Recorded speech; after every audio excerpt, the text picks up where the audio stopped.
Okay, hi guys. Today we are going to be talking about Mrs. Smith. And Mrs. Smith is a fifth grade teacher in who she has 20 students in her class every single day. And she's a language arts teacher and she uses exit slips at the end of every day's lesson.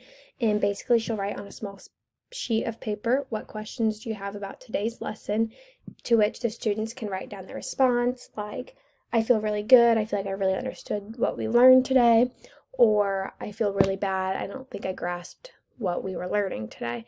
And then that way she can, after class, she can go through them and see what she needs to evaluate more on in tomorrow's lesson.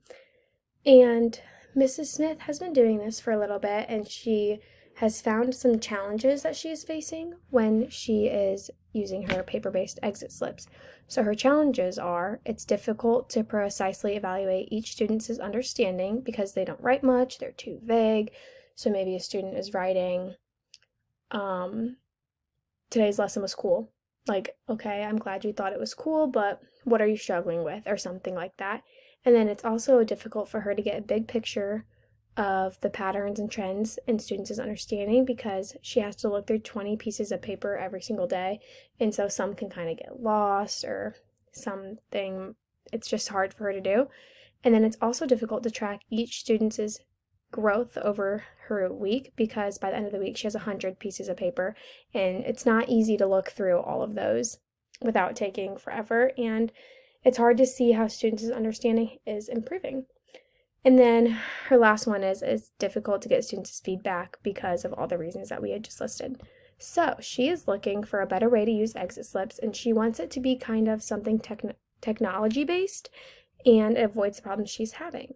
So her goals for her exit slips is she wants to read students' responses and use those to finalize her plans for the next day's lesson.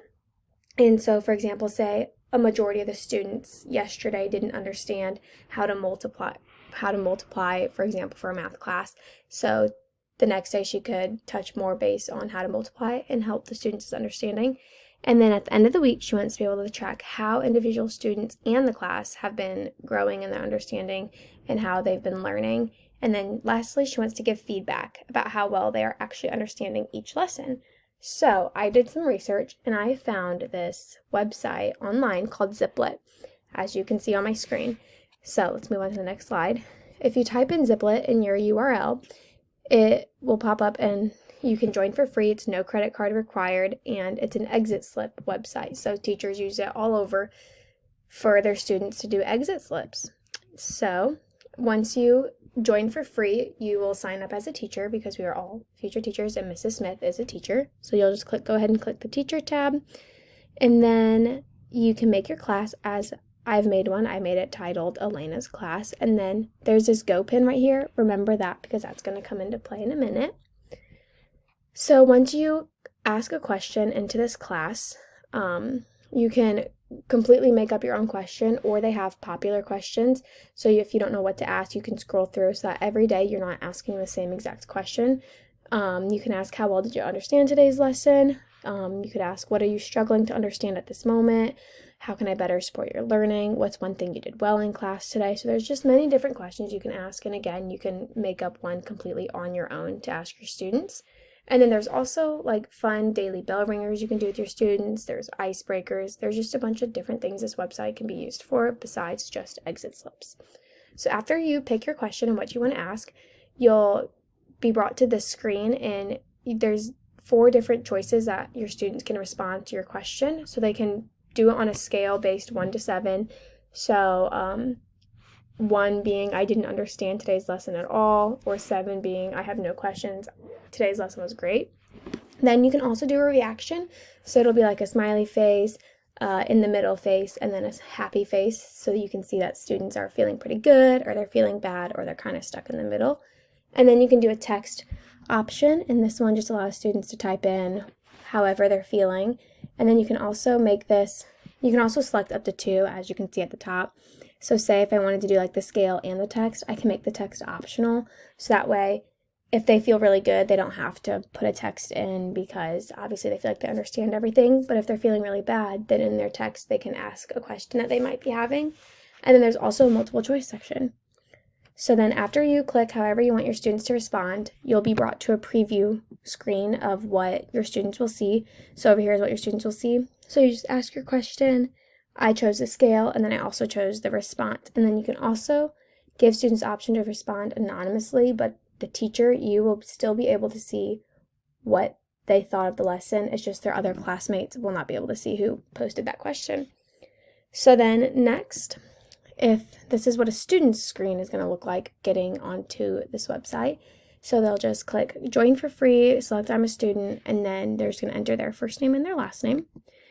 And then they'll be brought to join a class, and that Go pin from earlier that I asked you guys to remember, this is what it'll look like, and then it'll pop up Elena's class, and you'll go ahead and click join. And then this is what the question will look like for the student. So this is their scale, and then their response. And then at the end, you can see John said he was confused on how to multiply and asked his question, or stated his concern, and then you can at the top see the average for if all your students did it. You can see the average on how they're feeling with their scale, and then also on the right you can see common words that are being used. So obviously multiply and confuse, they're confused on how to multiply. So we're going to go out of here and go ahead and go into our exit slips. So I have created Elena's class, and I have asked 3 questions. So we're just going to go ahead and click Elena's class. And then as you can see, these are my live questions that are currently being asked. So what is one thing you'd like me to explain more clearly? How well did you understand today's lesson? And then what are you struggling to understand at the moment? Then you can even make scheduled questions. So this one I've scheduled, how can I better support your learning? And it's scheduled for Monday the 24th at noon. So it'll pop up on all the students' screens at noon for the students to answer. And then you can also have planned ones. So the students can't see this at all because it hasn't popped up yet. But whenever you're ready to post the question, you can go ahead and click it and then post it. So let's go ask another question. So as you can see, I can type, how is your reading going? And that can be the question I want to ask, or I can look at my popular questions and see what many things people are asking their students. But we're just going to go ahead and go, how is your reading going? Then you're going to go ahead and click next. And then this is how you want your students to respond. So this is what the scale looks like. 1 being very low. You can even edit it, and say you wanted to make 1 being high. You could do that. You can also do the reaction. So let's unclick scale, go to reaction. This will just the faces, then you can do the text. And then this is where you can do students must provide, or you can make it optional for the students to do. And then you can also do multiple choice. So you can ask your questions, and then the answers. So we're just going to go ahead and do text. And then again, this is how you would ask it now. You can ask it once, you can repeat it every day, weekly, and then you can schedule a time for later. So say I wanted to make it on Wednesday at noon, I can do that. But we're going to go ahead and ask it now. And then go ahead, this is what the preview, what the students will see, ask now. And then that's how you make your question. And then, so that basically resolves her challenge for it's difficult to track students, because this way you can see what each student is saying, and that it requires a response, and you can just see what your students are thinking. And then she also wanted to be able to give students feedback, and so there is the way to do that. As you can see, there's an inbox, so you can search up your students' username, whichever student you want to talk to more, and send them a message immediately after you read their response to your question. That way you don't forget later, and you can just be like, hey, hey John, I saw you were confused on how to multiply. What are you more confused about? Are you confused about how to multiply fractions, decimals, whole numbers? And then that way you can get a better picture of what he's understanding. So if students are being vague, you can go ahead and ask for more from them of what they are needing help on. So yeah, I think Ziplit is just a great tool to use in classes for Mrs. Smith. I think will solve all of her problems that she is having.